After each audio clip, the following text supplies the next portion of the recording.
সবাই অভিযোগ করছে তুমি ভাইফোঁটার ভিডিওতে ভাইফোঁটার গিফটগুলো কেন দেখালে না। না, তখনও ভাইফোঁটায় আমি সব গিফট পাইনি। আমার এক ছোট ভাই, সে আমাকে একটা কুর্তি দিয়েছে, সেটা অবশ্যই আমার কাছে ছিল। বাকি গিফট আমি পেয়েছি টাকা হিসেবে। সবাই বলেছে পছন্দ করে কিনে নিস।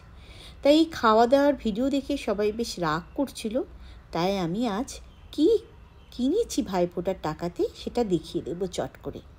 হ্যাঁ, এটা কিনেছি বর্দার দেওয়া টাকাতে। এটা শান্তিপুরি ফুলিয়া তাঁত, অত্যন্ত ভালো কোয়ালিটি আর অত্যন্ত দামি একটি তাঁত। এটা কিনেছি আমার পিস্তুত ছোট ভাইয়ের টাকাতে।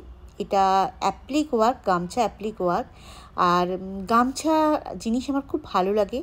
আর সবথেকে মজার ব্যাপার, এর সাথে ম্যাচিং করে আমি জুয়েলারিও পেয়ে গেছি। তো দেখুন আপনারা কি সুন্দর ম্যাচ করেছে, তাই না? হ্যাঁ, খুব ভালো ম্যাচ করেছে। আর ছোটদার টাকাতে আমি কিনেছি একটা তাঁত তসর বেনারসি। তসর না বললেই চলে, এতটাই কম পরিমাণ আছে। আপনারা তাঁত বেনারসি ভাবতে পারেন। এই ছিল আমার ভাইফোঁটার গিফট।